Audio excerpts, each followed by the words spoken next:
오늘은 너의 행복을 위한 선택이라는 제목으로 신명기 11장을 통해서 하나님이 주시는 말씀을 보도록 하겠습니다. 프랑스의 철학자 루소라는 사람은 이런 말을 했는데요. 한번 잘 새겨서 들어보십시오. 약속을 쉽게 하지 않는 사람이 오히려 그 실천에 가장 충실하다, 이렇게 얘기했습니다. 약속을 쉽게 하지 않는 사람이 오히려 그 실천에는 가장 충성되게 충실하다는 거죠. 여러분 이해가 되시죠? 어떤 사람은 말을 너무 쉽게 많이 하는데 하나도 지키지 않는 사람이 있습니다. 믿음이 가지 않는 사람이죠. 우리는 이런 사람들을 텔레비전을 통해서 자주 봅니다. 지도자가 이런 사람이면 우리는 불행할 것입니다. 우리 신앙인들은 각자 여러 가지 이유로 우리 하나님께 간절히 기도합니다. 그리고 하나님 응답받기를 간구합니다. 그런데 많은 이들이 공통점으로 하나님의 응답을 쉽게 받지 못한다라고 경험합니다. 당연히 우리 하나님은 우리가 잘 되기를 바라십니다. 그리고 우리 힘으로 되지 않는 일들을 하나님께서는 기도와 간구로 구하라라고 하셨습니다. 그렇다라고 모든 것이 다 가하다라고는 말씀하지 않았습니다. 하나님께서는 우리들의 인간적인 욕심을 위한 간구에는 응답하지 않습니다. 그럼에도 불구하고요, 하나님이 하신 약속은 반드시 이루어집니다. 그래서 하나님의 약속은 결코 허투루 하시지 아니하고 남발하지 아니하시고 매우 신중한 반드시 지켜질 약속을 주신다는 거예요. 그러니 하나님이 하신 약속 말씀 그대로 이루어진다는 것은 분명한 사실입니다. 이런 관점으로 우리는 성경에서 하신 말씀을 새기고 받아야 될 줄로 믿습니다. 우리 하나님께서는 우리에게 행복을 주신다고 하면 그 말씀대로 반드시 주시는 것이에요.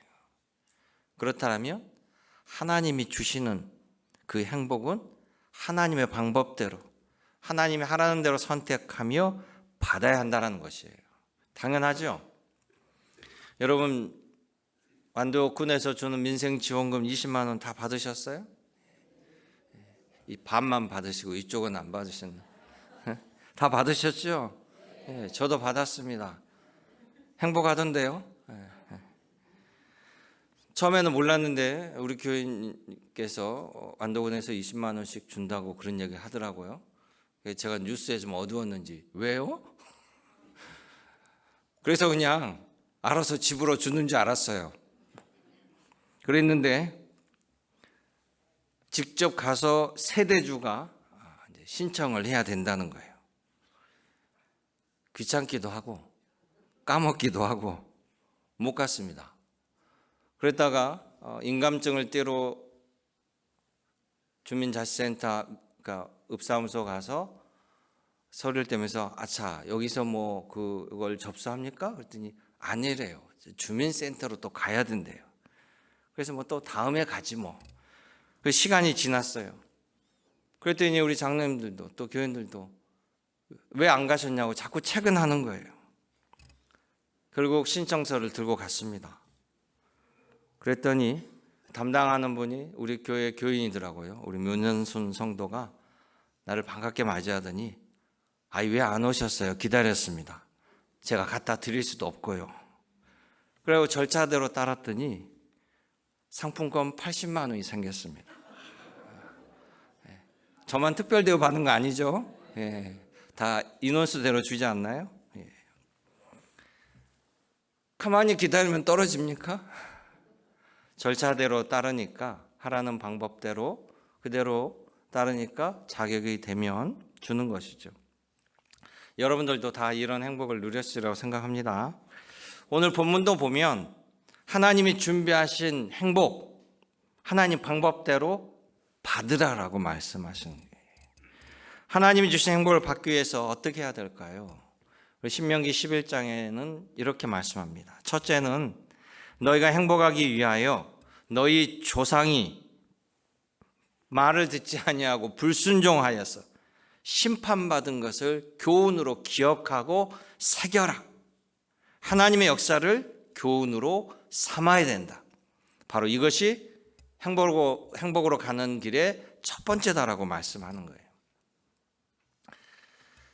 태국에 가면 태국은 왕이 있는 나라입니다. 입헌 군주제죠. 그 총리가 나라를 실질적으로 운영하는데요. 이 태국은 19번이나 군부 쿠데타가 있었고 12번이 성공하여서 총리를 합니다. 그랬다가 자기네들도 세계적으로 창피했는지 몇 년 전에 쿠데타 방지법을 발의했는데요. 이미 지도자들이 쿠데타를 통해서 정권을 잡은 사람들이 많기에 반발이 매우 심해서 이제 철회합니다. 그러다가 이번에 우리나라 비상계엄을 보고 야, 한국은 민주항쟁 통해서 군부 독재를 무너뜨리고 민주화를 이뤄낸 모범이 되는 국가인데 저런 한국에서 친위 쿠데타가 일어난 것을 보고 매우 놀라고 태국이 다시 부랴부랴 쿠데타 금지법을 재발의하였다고 합니다. 전 세계가 한국의 높은 시민의식을 가진 선진국으로 바라보다가 다들 놀래고 국격이 바닥으로 떨어지는 것은 한순간이었죠.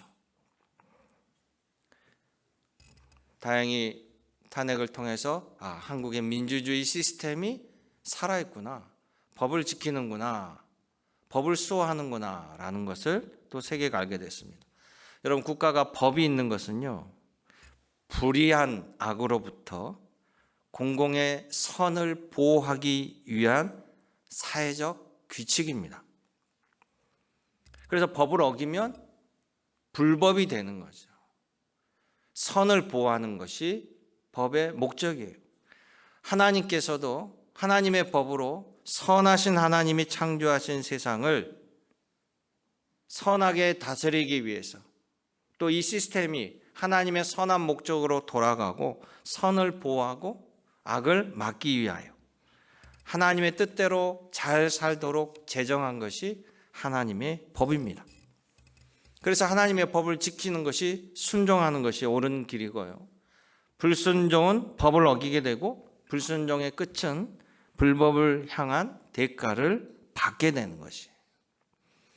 하나님께서는 이스라엘 백성들에게 모세를 통해서 이걸 강조하십니다. 너희가 가나안 땅에 들어가기 전에 너희 조상 그들이 광야에서 불순종하여서 심판받은 것들을 반드시 가슴에 새기고 교훈으로 삼아서 그 같은 일을 피해야만 행복을 누릴 수 있다는 거예요. 출애굽한 이스라엘 백성들, 하나님 말씀대로 순종할 때 이스라엘 백성들은 구원을 얻게 되죠. 그들이 유대인들이 가장 큰 명절로 여기는 유월절 자체가 애굽을 심판하시면서 하나님께서 모든 첫 태어난 장자와 동물의 첫 출산, 초태생들을 누가 참 신인 것을 하나님이 보여주시기 위해서 마지막 심판을 내는 게 10가지 재앙의 마지막 재앙이 초태생의 재앙입니다. 이때 온 애굽 땅에 첫째가 죽어나가는 심판을 할 때 하나님께서 양의 피를 가지고 문설주, 대문에 바르는 집만이 살아날 것이다라고 하나님 말씀하셔요. 그 말씀대로 순종한 사람들, 양의 피를 바른 그 집만이 장자나 동물의 죽음을 피할 수 있었어요. 그들은 순종할 때 기적을 맛봅니다. 홍해를 건너고 만나를 먹게 되고 메추라기를 먹게 되고. 그런데 조금만 불편하면 하나님을 원망하고 하나님이 어디 계신지 모르겠다라고 말함으로 말미암아 질병을 얻게 되고 지진이 땅을 벌려서 그들을 삼키게 되고 불뱀에 물리는 등 여러 가지 심한 고초를 당합니다. 신명기 7절에 보면 이 모든 것들이 하나님이 내리신 심판이라는 거예요. 너희는 이것을 교훈으로 삼으라는 것입니다. 여러분, 역사는 반복됩니다. 세계사뿐만 아니라 성경에 있는 수많은 민족과 국가의 흥망성쇠, 그들의 잘못한 것과 그들의 멸망도 역사는 현실로 그대로 나타나는 거예요. 하나님을 섬겼던 남유다, 북이스라엘은 이미 멸망하였고요. 남유다가 멸망하기 직전에 하나님께서 예레미야 선지자를 보내서 그들에게 마지막 호소합니다. 하나님께 돌아오라. 하나님께 돌아오라라고 얘기해요. 그런데 그들이 믿지 않습니다. 바벨론 제국이 남유다를 멸망시키려 할 때 하나님께서 예레미야를 통해서 놀라운 말씀을 하셔요. 예레미야 5장 30절에 보면 너희가 왜 망하는지 이렇게 얘기합니다. 이 땅에 무섭고 놀라운 일이 있도다. 선지자들은 거짓을 예언하며 제사장들은 자기 권력으로 다스리며 내 백성은 그것을 좋게 여기니 마지막에는 너희가 어찌하려느냐. 망하지 않겠느냐. 광화문에서 보는 극우 기독교인들의 모습과 같지요.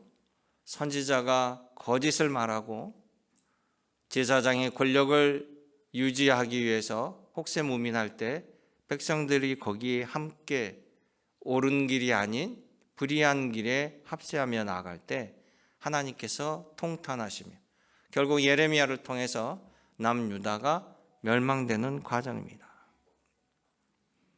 예수님 당시에도 이런 일이 있었습니다. 예수님은 나사렛이라는 갈릴리 북쪽 지역에서 자라셨어요.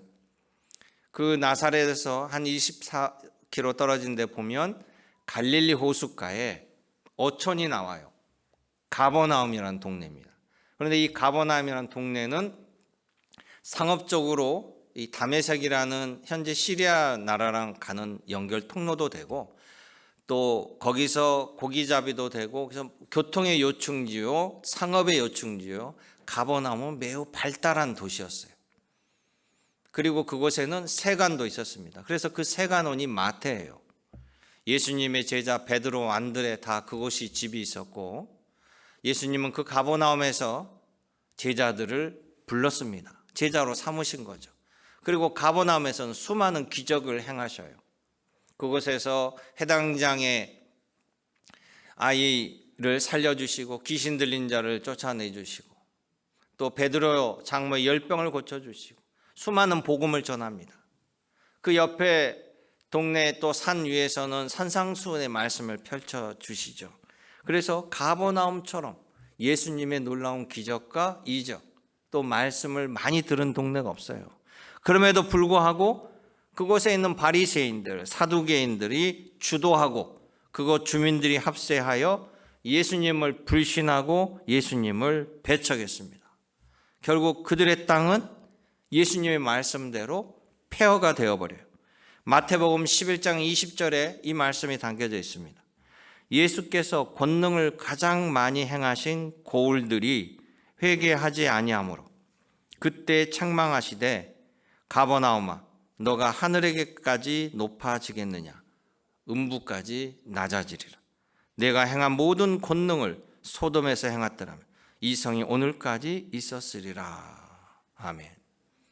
현재 가버나움에 가면요 베드로 장모의 집터만 있고 돌무더기만 있고 동네 자체가 아예 다 그냥 논밭으로 바뀌어버리고 아무것도 없습니다. 도시 하나가 사라져버린 거예요. 하나님의 법에 불순종하는 것은 미련한 것입니다.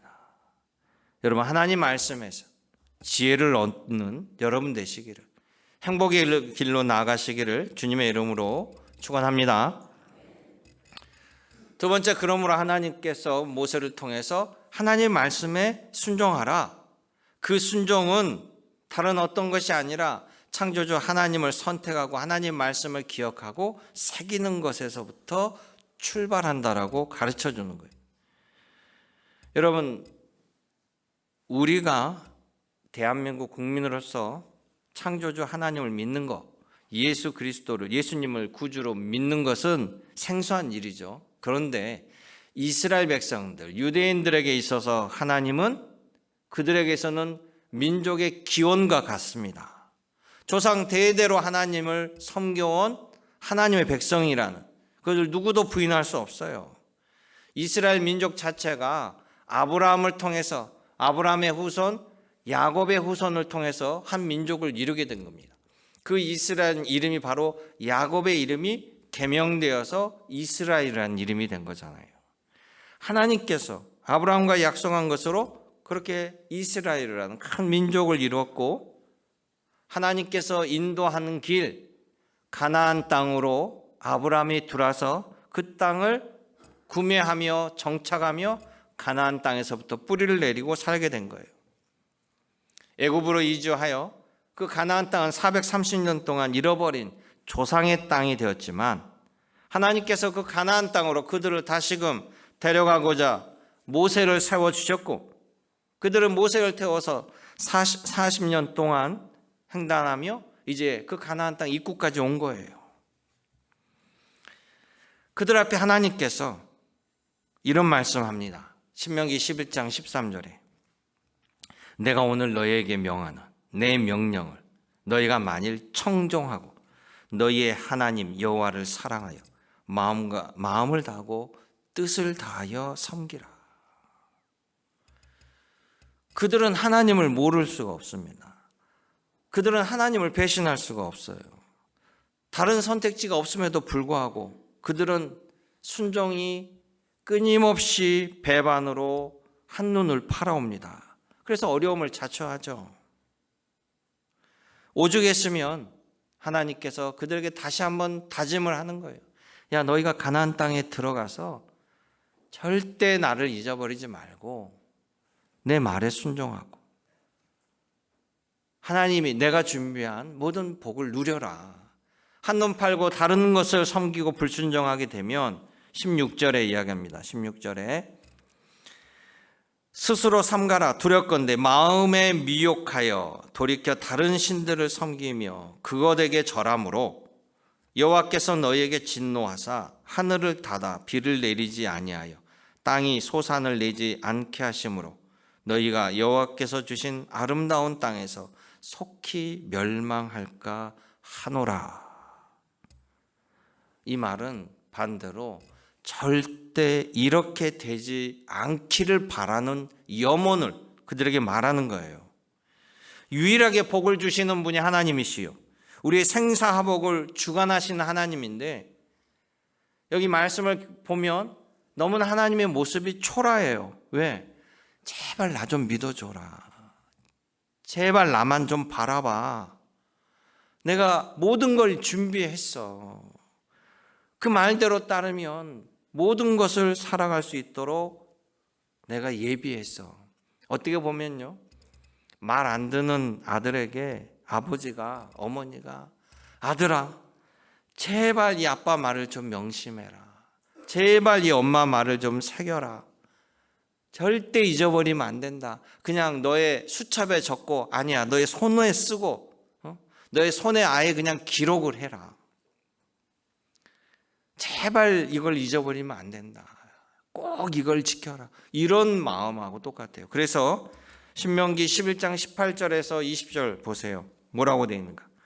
그러므로 너희는 나의 이 말을 너희의 마음과 뜻에 두고 그것을 너희의 손목에 매어 기호로 삼아 너희 미간의 표로 붙여 삼으며 그것을 너희의 자녀에게 가르치며 집에 앉아 있을 때든지 길을 갈 때든지 누워 있을 때든지 일어날 때든지 이 말씀을 가르치고 강론하고 너의 집 문설주와 바깥문에 기록하라. 여러분, 이렇게 말씀하시는 하나님의 마음이 읽혀지시죠? 어떤 마음이라는 것이. 이대로만 하면, 이 말씀대로 하면 내가 주고자 하는 행복을 누릴 수 있다는 거예요. 왜냐? 하나님 우리에게 가장 좋은 것을 주시는 분이시기 때문입니다. 자, 신명기 11장 26절에 또 얘기합니다.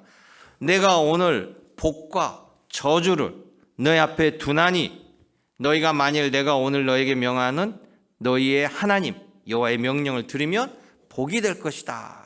복을 선택하라는 거예요. 누구는 그럽니다. 뭐하러 복과 저주를 놔둬요? 헷갈리게 그냥 복만 놓지 이렇게 생각하는데 이게 아니라 우리가 무엇이 복인지 무엇이 저주인지 모르는데 하나님께서 그것을 명명백백하게 알게 보여주신다는 거예요. 자, 이게 복의 길이고 이게 저주의 길이라는 거예요. 그러니 저주의 길은 넓게 보이고 대로로 보이고 좋은 길로 보이나 그거는 멸망길이요. 이 길은 좁게 보이나 이게 복의 길이니 이 길을 선택하라는 말씀이 바로 이 뜻입니다. 너희는 복을 선택하라는 거예요. 우리 모든 것을 명명백백하게 알면 우리가 선택하지 않을 이유가 없잖아요. 그러니 하나님을 선택하라는 거예요. 왜? 우리에게 행복을 주시는 이가 바로 주권자 하나님이시니까. 그러면 이걸 선택할 수 있는 사람 어떤 사람이에요? 하나님에 대한 확신이 있어야 돼요. 주권자에 대한 확신이 있어야 됩니다. 갈대와 같은 믿음으로 왔다 갔다 하는 믿음은 그렇게 선택할 수가 없어요. 그럼 제대로 믿음이 있어야 됩니다. 여러분, 신약에 보면 부자 관원이 이 사람은 돈도 있겠다, 권력도 있겠다, 가진 게 다 있는데 한 가지 자기 영혼에 대한 구원에 대한 관심이 가장 커요. 그래서 이 사람이 예수님께 찾아옵니다. 그리고 예수님께 묻습니다. 이 사람이 예수님께 와서 물었다라는 것은 이미 예수님에 대한 조사를 다 끝내고 예수님에게 온 거예요. 그가 예수님께 묻는 질문 단 하나입니다. 예수님, 어떻게 하면 영생 구원을 얻습니까? 제대로 된 질문을 합니다. 그때 예수께서 말씀하십니다. 하나님이 주신 계명을 지키라. 내 하나님을 사랑하고 내 이웃을 사랑하는 거다. 계명을 다 지켰는데요. 너의 재산을 팔아서 남을 도우라. 그 말은 그가 선택적으로 지켰다라는 거죠. 그러자 그가 근심하여 떠나게 됩니다. 그러나 창조주 하나님의 능력과 주권자 되신 하나님을 체험한 여호수아는 다른 방식으로 다른 반응이 나옵니다. 그는 뭐라고 얘기하냐면 여호수아가 백성들에게 너희가 가나안 땅에 들어가서 가나안 땅에 들어가면 선진 농업 기술, 그들의 문화, 그들의 화려한 우상의 제단, 수많은 것들이 복을 주는 것처럼 좋아 보일지라도 나와 내 집은 오직 여호와 하나님만을 섬기겠노라. 할렐루야. 이렇게 선포하는 거예요. 하나님께서 모세의 뒤를 이어서 출애굽의 지도자로 여호수아를 세울 만큼 그의 믿음을 높이 보는 것은 결코 헛된 것이 아니었습니다. 사랑하는 성도 여러분, 오늘도 하나님은 여러분들 지키시고 우리를 의의 길로 가장 좋은 길로 인도하신다라는 사실입니다. 주님과 함께 주님이 예비하신 분복을 누리는 여러분 되시기를 주님의 이름으로 축원합니다. 그렇다면 마지막 순종의 결과는 뭐라고 주님이 말씀하실까요? 그것은 이스라엘 백성들이 애굽에서 경험한 그 어떤 땅보다 더 복된 땅으로 그들을 인도해 주신다라는 거예요. 이게 이스라엘 전체가 받는 최고의 행복입니다. 자, 신명기 11장 10절부터 보면 이렇게 비교를 합니다. 하나님께서 너가 들어가 차지하려는 땅은 너가 나온 애굽 땅과 같지 아니하니 거기에서는 너희가 파종한 후에 발로 물 대기를 채소밭의 댐과 같이 하였거니와 너희가 건너가서 차지하는 땅은 산과 골짜기가 있어서 하늘에서 내리는 비를 흡수하는 땅이다. 이렇게 말씀하시는 거예요. 애굽에서는 논밭에 물을 대려면 씨앗을 뿌린 다음에 물을 끌어와서 발로 도구를 이용한다든지 힘겹게 해서 물을 댔는데 너희가 들어가는 이 가나안 땅은 골짜기도 있고 여러 가지도 있지만 중요한 것은 그 물을 흡수하는 땅이고 하나는 두 번째는 하나님께서 때를 따라 이른 비와 늦은 비를 적절하게 내려주시는 땅이라는 거예요. 그래서 그 다음 12절이 더 중요한 말이 나옵니다. 내 하나님 여호와께서 돌보아 주시는 땅이라. 연초부터 연말까지 내 하나님 여호와의 눈이 항상 그 위에 있으리라. 아멘. 하나님이 돌봐주시는 땅, 하나님의 눈길이 한 번도 떠나지 않는 땅이 뭡니까? 하나님이 번영을 책임져 주시는 땅이라는 거예요. 그러니 나만 믿고 따르라는 말씀이죠. 하나님의 눈이 늘 함께하는 것. 그리고 11장 9절에 그 땅은 젖과 꿀이 흐르는 땅이요 영원히 너희의 그곳에 거하는 날이 장구하리라 약속합니다. 그것이 하나님을 믿고 하나님을 경외하고 하나님의 가르침에 따라 살아가는 사람들이 얻는 보상이요 행복이 된다는 사실이에요. 이걸 믿으시기 바랍니다. 하나님은 이 세상을 창조하신 주권자이시기 때문에 거두시는 이도 하나님이시요 주시는 이도 하나님이십니다. 그래서 우리가 하나님을 주님이라고 말씀드리는 거예요.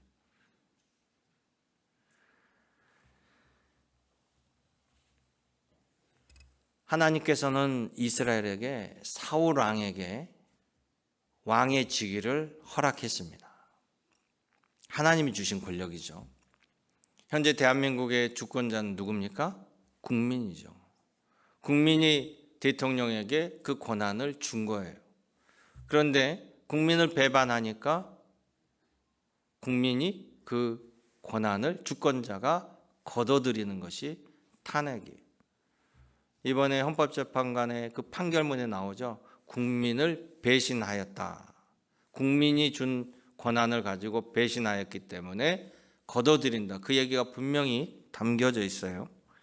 자, 하나님께서 사울을 왕으로 세웠다는 것은 주권자인 하나님의 뜻에 합당하게 하라고 기름 부어 세운 겁니다. 그런데 사울 왕이 하나님의 말씀을 배반해요. 그걸 불순종이라고 하죠. 그래서 그 이전에 어떤 전쟁에서도 이스라엘이 진 적이 없었는데 블레셋과의 전쟁에서는 하나님이 함께하지 않습니다. 그래서 그 블레셋 전투에서 사울 왕은 실패하고 전사해요. 소심했던 기드온이라는 사람을 하나님께서 세워서 사사로 임명합니다. 그리고 미디안 족속이 13만 5천 명으로 쳐들어올 때 군사령관으로 임명해서 이스라엘 지키라고 보냅니다. 그러면서 하나님이 주신 방법과 하나님의 지시대로 하라고 해요. 기드온은 하나님의 방법대로 했더니 2만 명 넘게 온 병사들 다 돌려보내고 최종 하나님께서 추려준 인원이 300명이에요. 300명. 그런데 하나님이 명령한 대로 순종하고 그 300명을 데리고 나갔다가 13만 5천 명을 이깁니다. 여호수아도 마찬가지예요. 요단강을 건너 가나안 땅에 들어갔을 때 여리고 성을 맞닥뜨리죠. 이 여리고 성을 무너뜨리고 진입해야 되는데요. 하나님이 가르쳐준 방식이 뭡니까? 여리고 성을 매일 7번씩 도라는 거예요. 그리고 마지막엔 뜨거운 함성을 지르는 전법으로 여리고 성을 무너뜨리라고 명령합니다. 하나님의 명령대로 여호수아는 순종하였고 그대로 여리고 성이 무너집니다. 신약에서는 순종이 제사보다 낫다는 것을 보여준다는 것이죠. 막달라 마리아라는 여인이 있습니다. 이 막달라 마리아는 예수님을 알게 되고 누구보다도 예수님의 말씀을 경청하고 순종합니다. 예수님의 말씀을 제대로 들어서 예수님의 십자가의 죽으심까지 캐치해요. 그래서 이 마리아가 날 위해 돌아가신 나의 죄를 위해서 십자가에 돌아가신다고 하는 예수님, 그 예수님에게 내가 할 수 있는 정성이 무엇일까? 내가 할 수 있는 최선은 내가 가지고 있는 내 전 재산과 같은 옥합 향유를 예수님께 부어드리자. 이스라엘에서 이 향유는 사람이 죽으면 염을 할 때 이 향유를 바르게 쓰기도 하니까, 그래서 제자들이 있는데 그 향유를 껴서 예수님께 부어드려요. 그랬더니 제자들이 난리가 납니다. 왜 이런 쓸데없는 짓을 하냐? 제자들은 내막을 몰라요. 왜 돈 낭비하냐고 난리를 합니다. 예수님만이 정확히 그 여인이 무엇 때문에 이런 행위를 하는지 제대로 알고 그 여인을 칭찬합니다. 예수님께서는 분노하는 제자들을 말리시고 이 여인은 나의 장래를 위해 행하는 것이다 라고 알아주셔요. 그때도 제자들은 무슨 일인지 몰랐습니다. 예수님이 십자가에 돌아가실 때 제자들은 다 도망쳤지만 예수님의 말씀을 듣고 순종한 막달라 마리아와 여인들은 부활하신 무덤, 예수님의 무덤을 찾아갔다가 부활하신 예수님을 만나게 되고 부활의 첫 증인이 되는 거예요. 순종의 결과 그는 부활의 첫 증거가 되는, 증인이 되는 영광을 잊게 된 것이에요. 여러분, 예수님 말씀하십니다.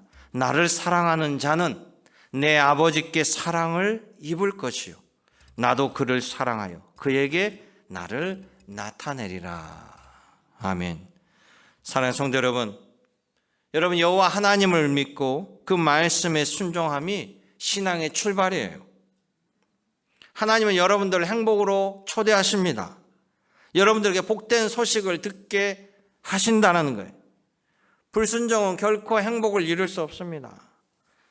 행복으로 초대된 여러분 모두가 주님이 예비하신 복을 누리시길 원합니다. 여러분의 행복을 위해서 예수님은 십자가의 고난을 기꺼이 받으신 거예요. 우리는 그 십자가의 고난을 기념하는 사순절 가운데 있습니다. 예수님이 여러분에게 가장 좋은 것을 주시기 위해서 자신의 모든 것을 던져 올인하였습니다. 여러분이 그 복을 누리시길 원해요. 그리고 하나님의 기쁨의 자녀로 살아가시기를 주님의 이름으로 축원합니다. 은혜롭고 참 좋으신 아버지 하나님, 나는 연약하고 부족하지만 하여와 같은 아버지 하나님의 사랑을 입고 아버지 하나님이 주신 능력으로 주여 주님이 인도하는 길을 오늘도 나아갑니다. 오늘도 함께 하여 주시옵시고 영안을 열어 주시옵시고 분별의 영으로 주님과 동행하는 삶을 살아가게 도와주옵소서. 우리 구주 예수님의 이름으로 기도드리옵나이다. 아멘.